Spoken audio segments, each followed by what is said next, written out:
Ah, quel conseil je donne aujourd'hui aux entrepreneurs? Alors bon, alors moi, en tant qu'entrepreneur, j'ai une expérience qui est quand même assez mesurée parce que j'ai monté 2 boîtes, dont une s'est lamentablement plantée. Comme tout le monde. Ouais, l'autre a fonctionné, continue à fonctionner. J'ai toujours des parts dedans, mais je m'en occupe pas vraiment. Boîte d'événementiel, et je l'ai montée dans un domaine qui, moi, ne m'intéresse pas. L'événementiel, c'est un domaine qui m'excite pas plus que ça, mais elle marche bien, on est content. Et d'abord, il faut être inconscient, quoi. Si vous n'êtes pas un peu inconscient, vous ne sortirez pas. Si vous dormirez pas la nuit, si vous commencez à envisager tous les risques, tous les trucs qui peuvent vous tomber dessus, voilà, c'est fini, vous le ferez pas. Donc dans ces cas-là, il faut bosser à la poste, faut faire comme moi, hein. Faut être salarié, hein. Et si vous êtes un tout petit peu angoissé, c'est pas le bon choix, en tout cas. Je ne vais pas vous raconter les trucs, vous allez vous ramasser 15 fois, puis la 16e, ça va être merveilleux, parce que peut-être pas. Peut-être vous allez ramasser 15 fois, et puis la 16e, ce sera une ramasse aussi, et puis voilà, ça ne pas bien. Mais voilà, il faut un peu l'inconscience.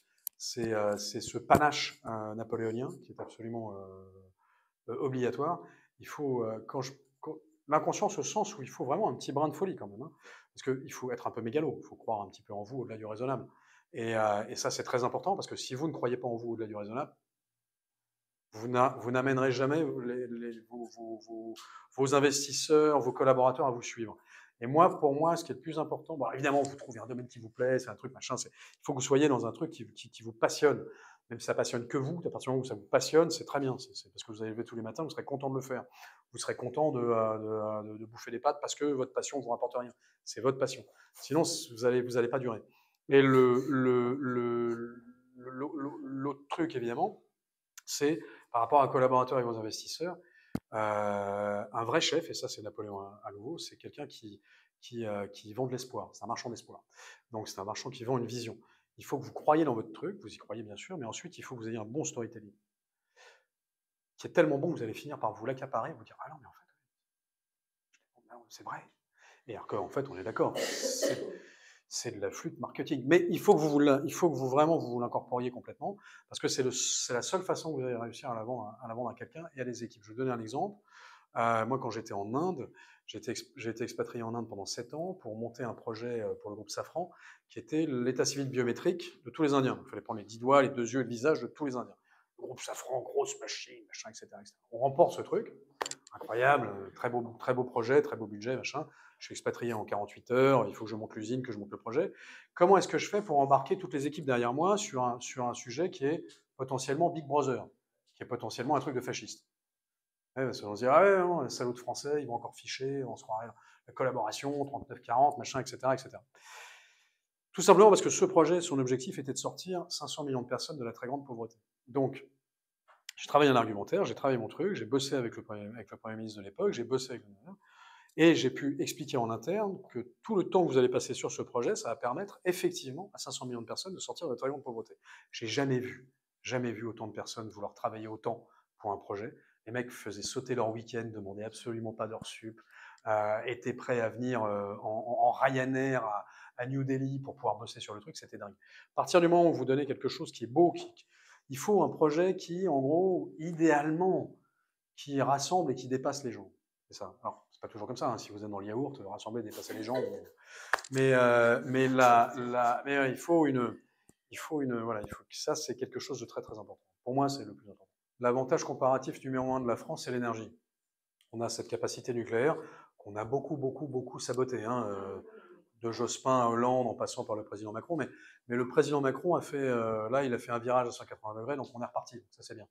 Donc maintenant, ce qu'il faut, c'est évidemment sortir du marché européen de l'énergie. Bon, ça, on verra quand est-ce que ça va arriver, mais ça nous donne un avantage comparatif absolument colossal, mais colossal, et qui va durer.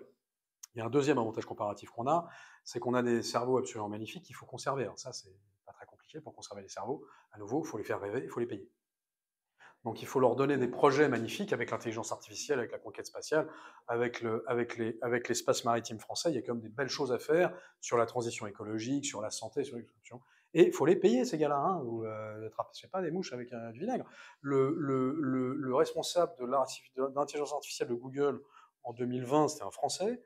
Vous savez ce qu'il a touché comme bonus en 2020? 100 millions de dollars en bonus, hein, pas en salaire.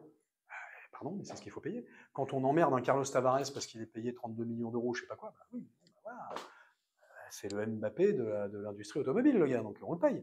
Donc ces gars-là, il faut les payer.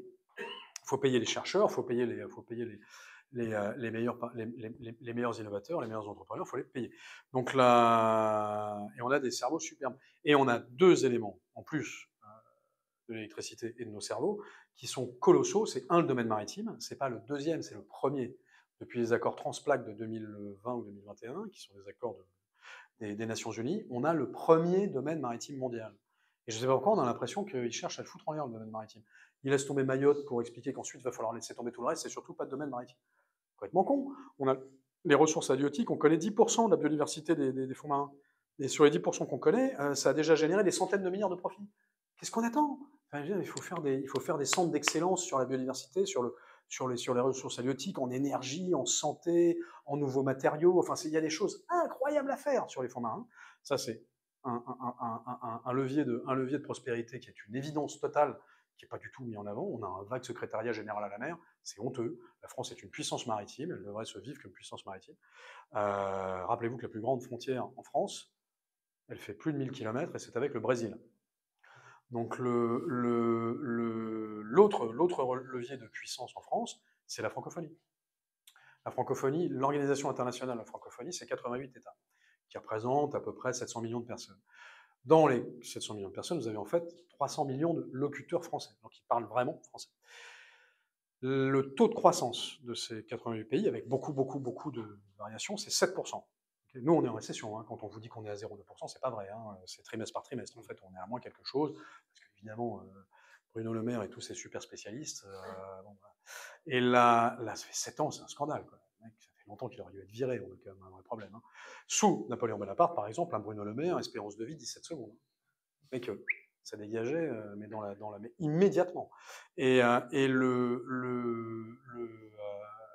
francophonie, c'est un potentiel de croissance gigantesque pour les affaires et pour le business en France. Vous avez des exemples, par exemple, avec le Québec.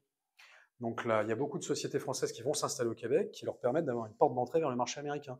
Et inversement, vous avez des sociétés québécoises qui viennent s'installer en France pour avoir le marché européen. Parce que le fait de parler la même langue, ça facilite beaucoup la communication. Et vous avez tout le monde parle plus ou moins anglais, mais franchement, si on peut parler français, c'est quand même plus simple. Et en plus, c'est plus sérieux. Et vous avez un forum francophone des affaires, qui est un Davos francophone, dans lequel la France devrait investir à 100%. Et en plus, la francophonie, coup de peau formidable, c'est pas néocolonial, ça n'a pas été fait par la France, ça a été fait par le Cambodge, la Côte d'Ivoire et le Sénégal, je crois. Et là, donc, c'est pas du tout les Français qui ont décidé de monter l'Organisation internationale de la francophonie. Donc, on peut même pas nous accuser d'affreux esclavagistes, colonialistes, indigénistes, je sais pas quoi. Donc, il faut vraiment, ça c'est un deuxième axe de puissance. Les cerveaux, l'énergie, le domaine maritime, la francophonie. Ne serait-ce qu'avec ça, on pourrait largement exploser les compteurs. Vous ne votez pas, les gens ne votent pas. Les gens ne vont pas voter. Attention. Votez. Engagez-vous dans la vie publique, faites des cagnottes, faites des pétitions, faites des trucs. Il faut vraiment lancer des trucs. Là. Vous avez un député, appelez-le. C'est son métier, le mec. Hein. Donc, vous harcelez votre député, vous harcelez votre sénateur, c'est son métier, il est payé par votre pognon. Alors, voilà, écoute, là j'essaie de développer ce business, là, écoute, je veux que tu me mettes en relation avec ces entreprises-là. C'est son boulot, il doit le faire. S'il ne le fait pas, tu l'as pas fait? Bon, je vais être forcé d'en parler à mes concitoyens. C'est une nullité totale, ce mec. Donc, il ne sera pas réélu, donc il va le faire. C'est son métier. Il faut demander à vos députés, vous demandez à vos sénateurs de bosser. Ils le feront, hein. Il suffit de leur demander, les gars. Si on ne leur demande pas, ils ne le font pas. Et il faut les chambres de commerce, c'est des relais qu'il faut utiliser. Il ne faut vraiment pas hésiter à les utiliser. Et soyez militants entrepreneurs. Vraiment, défendez le Made in France, défendez quand vous avez des directives européennes qui vous emmerdent, vous envoyez faites des collectifs où vous avez par domaine d'activité. Vous allez trouver, je ne sais pas, dans la région, un avocat qui sera d'accord pour vous faire des trucs à envoyer au Conseil d'État ou à envoyer à l'Europe en disant non, ça va pas. Cette directive européenne, moi, je suis désolé, ça me plombe. J'en veux pas de ta directive. Donc, soit tu l'amendes, soit honnêtement, on va aller en Cour européenne de justice. Et ça peut se faire, ça. Mêlez-vous de ce qui vous regarde. Voilà. partie des objectifs de Et la seule façon, c'est de s'associer, c'est de se fédérer. Si vous le faites tout seul, vous n'y arriverez pas. Voilà, n'hésitez pas à adhérer et faire des dons, évidemment, pour la cause. Ouais.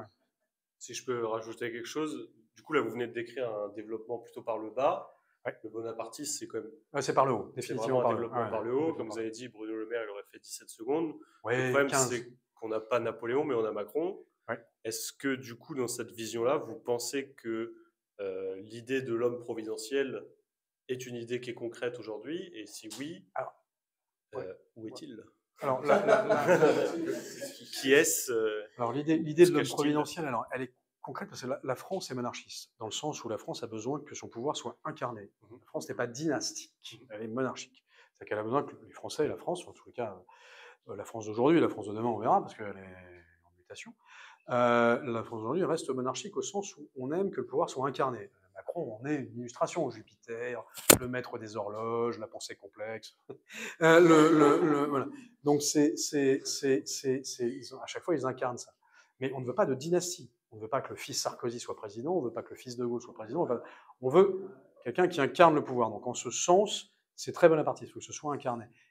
Donc, il y a un besoin en quelque sorte d'homme providentiel. Il faut un gars qui soit capable d'incarner le pouvoir. Et pour ça, il faut qu'il ait le temps.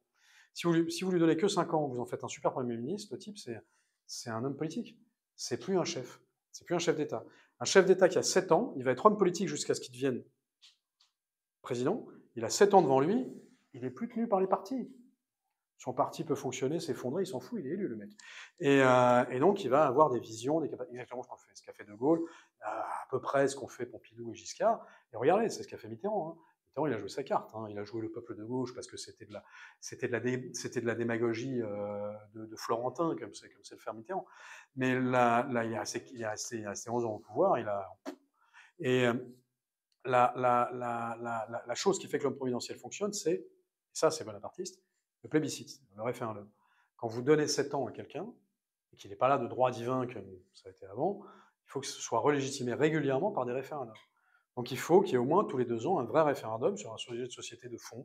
Bref, j'en sais rien, le mariage pour tous, la GPA, l'avortement, l'Europe, ce que vous voulez. Il y a l'immigration. Il y a 400 sujets très importants dans la vie des Français qui devraient passer par référendum et qui permettent en plus de relégitimer le pouvoir en place. Et là, vous en faites un homme providentiel. Le type, il est forcé tout de même d'être un peu bon. Parce que s'il n'est pas bon, il dégage. Et puis la personne a envie de dégager. Hein.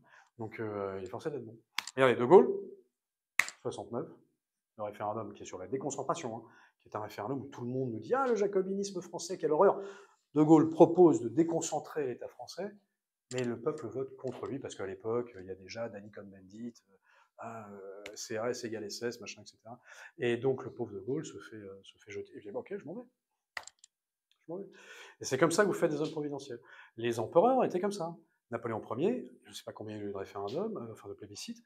Napoléon III, il en a eu 8 référendums. S'il en avait perdu un seul, il serait parti.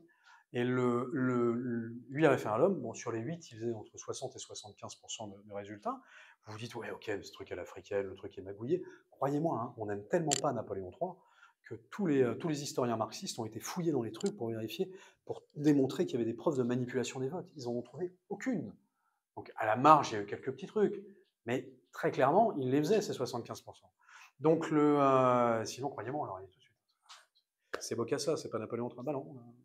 Tout était écrit à l'époque, hein, tout est parfaitement enregistré. Donc, vous créez un homme providentiel en lui donnant le temps, mais en le maintenant sur le grill. Et le grill, c'est le référendum. Vive l'empereur. Merci beaucoup. Merci qu'on peut l'applaudir.